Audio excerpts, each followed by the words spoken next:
అందరికీ. నేను మీ వెంకట్. ఇప్పుడు మన తెలంగాణలో ఈ కొడంగల్ ఎక్స్ఎమ్మెల్యే నరేందర్ రెడ్డి గారిని అరెస్ట్ చేయటం అనేది ఒక పెద్ద ఇదిగా నడుస్తూ ఉంది. దీని చుట్టూ మరి ఇప్పుడు అది ఎవరి స్వార్థం ఉంది, ఎవరు కుట్ర ఉంది అనేది ఒక డిబేట్ అయితే నడుస్తూ ఉన్నది.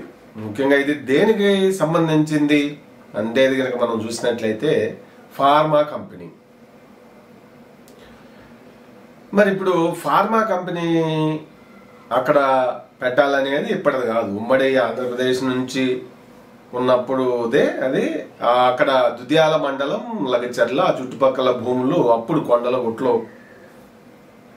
మరి ఉన్నాయి. అయితే ఇప్పుడు ఈ 10 ఏళ్ల కాలంలో ఆడ మార్పులు చేతులు చాలా వచ్చినాయి. అప్పుడు జస్ట్ చాలా తక్కువలో సేకరణ చేసారు. అప్పుడు ఫస్ట్లో ల్యాండ్ ధరలు కూడా అవి అందుబాటులో ఉన్నాయి. మరి ఇప్పుడు పరిస్థితి మారిపోయింది. లక్షల కోట్లలో నడుస్తుంది ఎకరా భూమి. అయితే ఇప్పుడు గవర్నమెంట్ సీఎం నియోజకవర్గం అది కొడంగల్ అంటే మరి అంతకుముందు బీఆర్ఎస్ కూడా ఒక దడి ఉండేది. 2018లో అయితే రేవంత్ రెడ్డి గారిని ఎమ్మెల్యేగా ఓడగొడతాం. అక్కడ ఎంత చేసిర్రో మనం తెలంగాణ అంతా సమాజం కూడా చూసింది. అయితే మరి 2019 నుంచి మరి 2023 దాకా మళ్ళీ అదే 18 నుంచి అప్పుడు 2వ దఫా బీఆర్ఎస్ పరిపాలన అంతా కూడా ఇదిలో మరి ఆయన్ని బీఆర్ఎస్ ఇదిని ఓడించారు. మరి రేవంత్ రెడ్డి గారు కాంగ్రెస్ పగ్గాలు చేపట్టి పిసిసి అధ్యక్షుడిగా ఉద్యమాలు చేసి అవి చేసి ఇవి చేసి అంతా చేసి ఎట్లయితే మొత్తం మీద అధికారంలోకి వచ్చారు. ప్రజలు కూడా ఆయన కావాలని కోరుకున్నారు, అంతా అయింది. మరి ఇప్పుడు ఏంటి ఫార్మా ప్రజలు నిజంగా దాడులు దండయాత్రలు చేసిరా? దాని వెనక కుట్రకోణం ఉందా? ఇది ఏదైనా ఒక ఈ డైవర్ట్ చేయడానికి ప్రభుత్వం చేస్తున్నటువంటి ఒక ప్రణాళిక.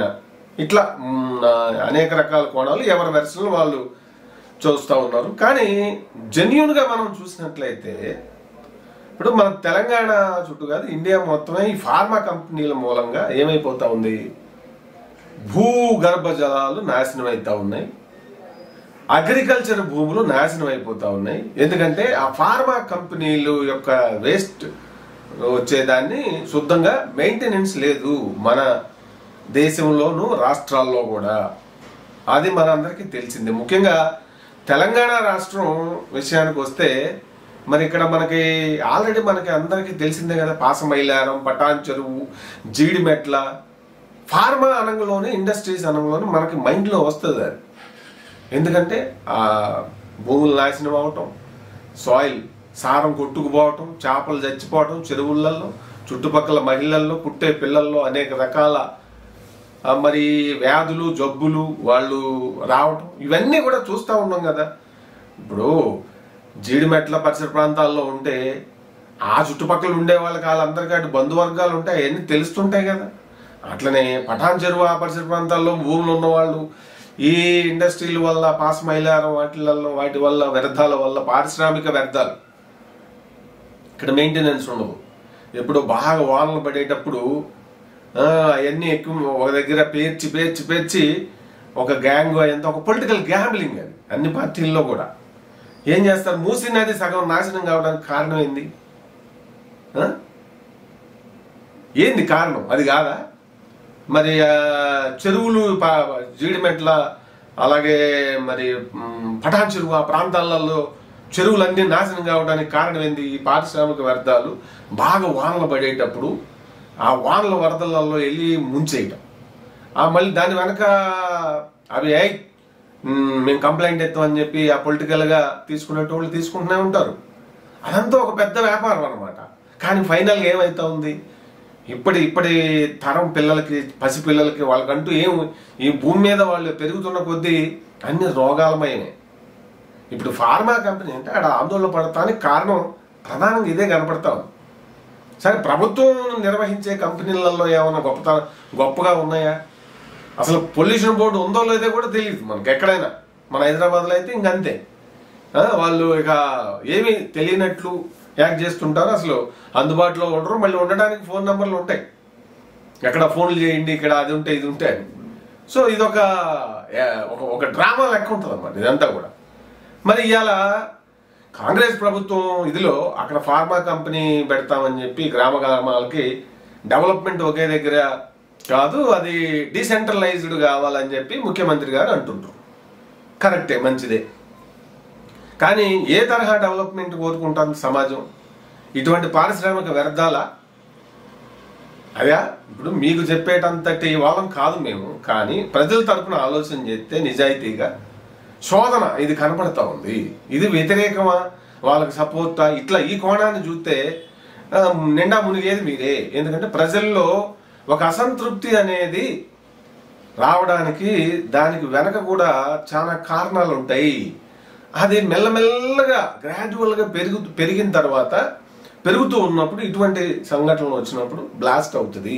అది రాళ్ళు వేసటం, కొట్టడం, తిట్టడం, కొట్టుకోవడం, ఇట్లా అనేక రకాలుగా. సరే, దాని వెనక కొంత పొలిటికల్గా దాన్ని వాడుకుందామనేటటువంటి కోణం ఏదైనా ప్రతిపక్ష పార్టీకి ఉండొచ్చు.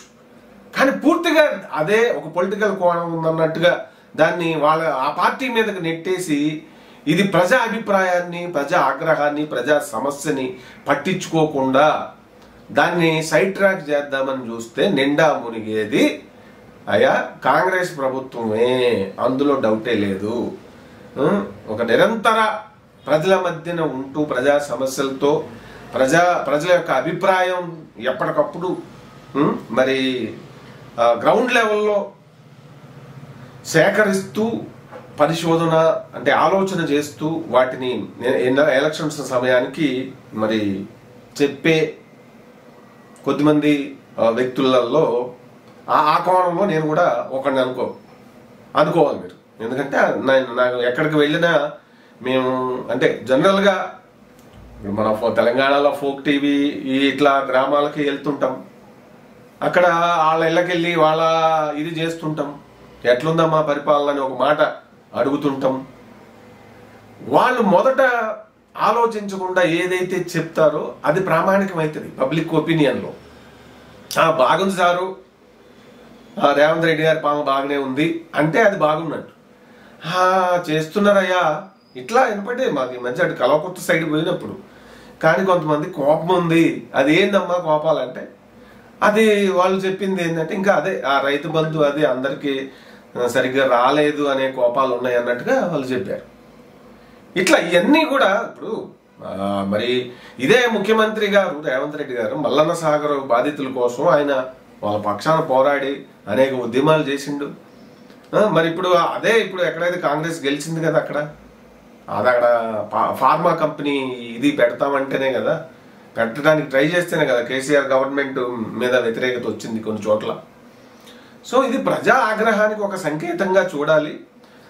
రేవంత్ రెడ్డి గారు అలా కాకుండా కాంగ్రెస్ మెయిన్ టీం ఎవరైతే ఉన్నారో ఫార్మా కంపెనీలు ప్రజలు కోరుకోవట్లేదు అంటే ఏంటి, ఫార్మా డెవలప్ అయితే అయినట్టు కాదు కదా, వేరే కంపెనీలు అదర్ దాన్ ఫార్మా అంటే ఏది ముఖ్యంగా భూములు పాడు చేయనివి, వాతావరణాన్ని పాడు చేయనివి.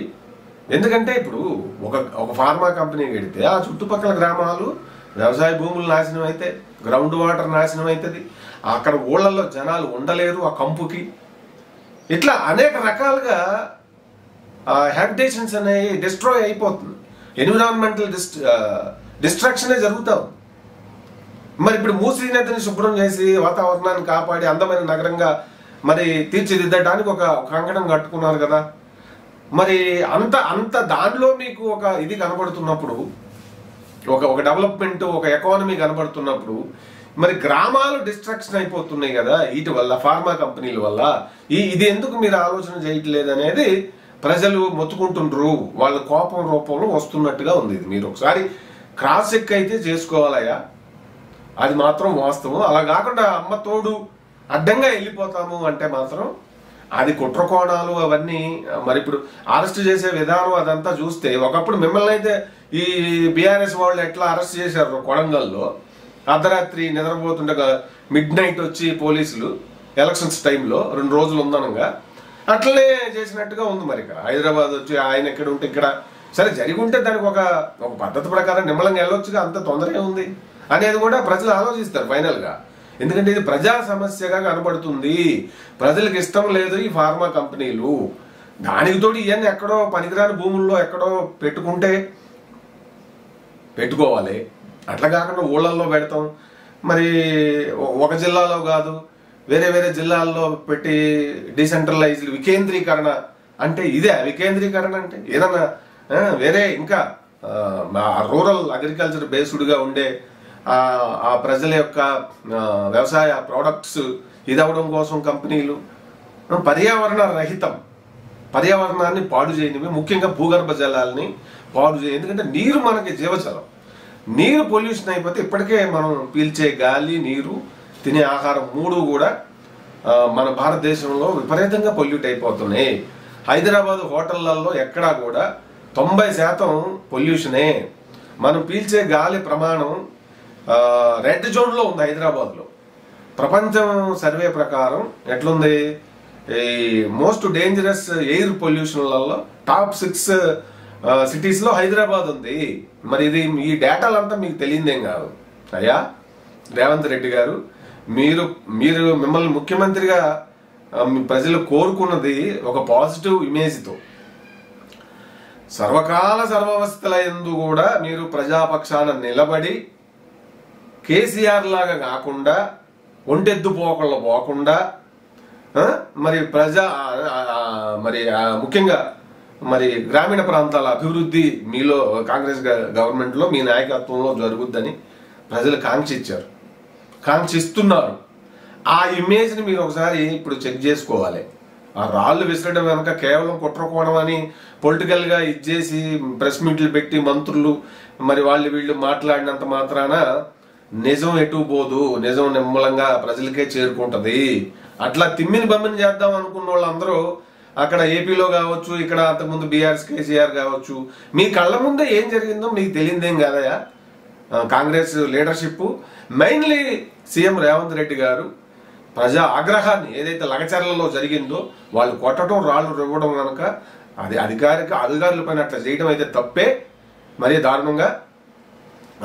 కానీ దాన్ని అదేదో ఇప్పుడు బీఆర్ఎస్ వాళ్ళు మరి కేటీఆర్ కథా స్క్రీన్ ప్లే డైరెక్షన్ చేసి ఆయన కొడంగల్ ఎక్స్ఎమ్మెల్యే నరేందర్ రెడ్డి గారిని ఆయన అంతా సెట్ చేసి ఆయన ఇంకొకరిని సెట్ చేసి ఇట్లా జరిగింది అన్నట్టుగా ఏదో చేయడంలో ఇది పూర్తిగా అట్లా వెళ్ళేటట్టయితే లేదు. ఎందుకంటే ఆ బాధ అనుభవించే వాడికి తెలుసుద్ది ఫార్మా ఇండస్ట్రీస్ వల్ల ఎంత వినాశనం జరుగుతుందనేది.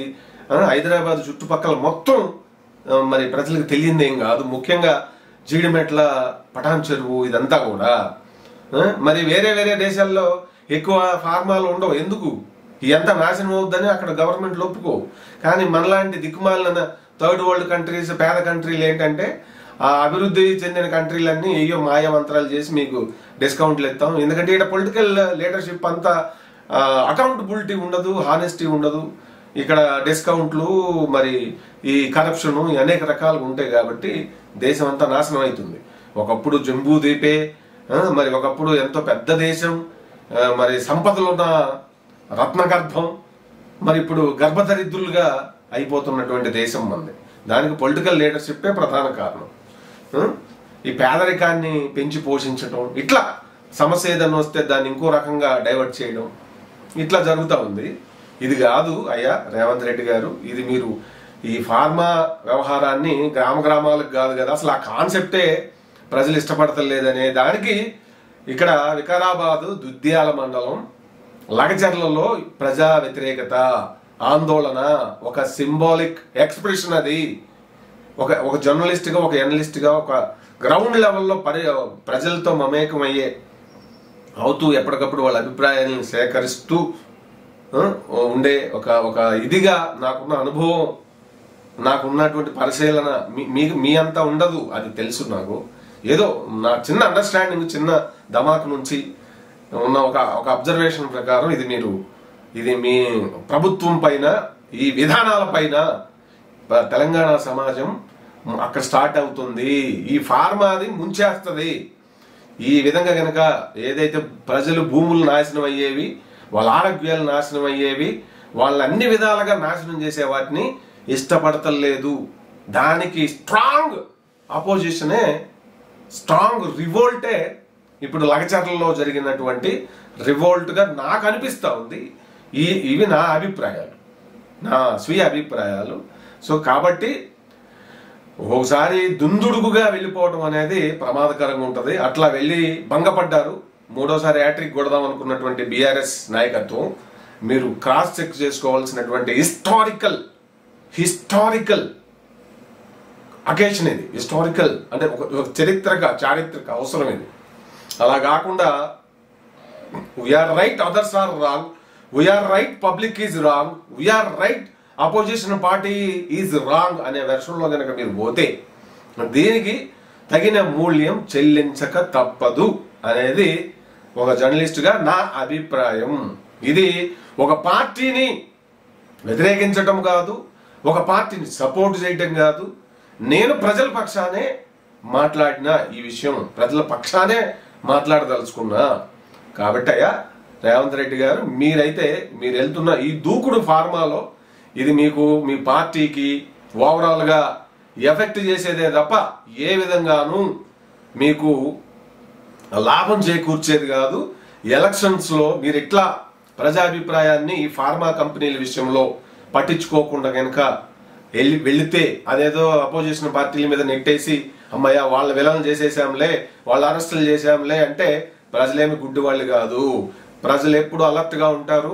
ప్రజల యొక్క విజ్ఞత చాలా కరెక్ట్గా ఉంటుంది. అందులో తేడానే ఉండదు దేశవ్యాప్తంగా ప్రపంచవ్యాప్తంగా.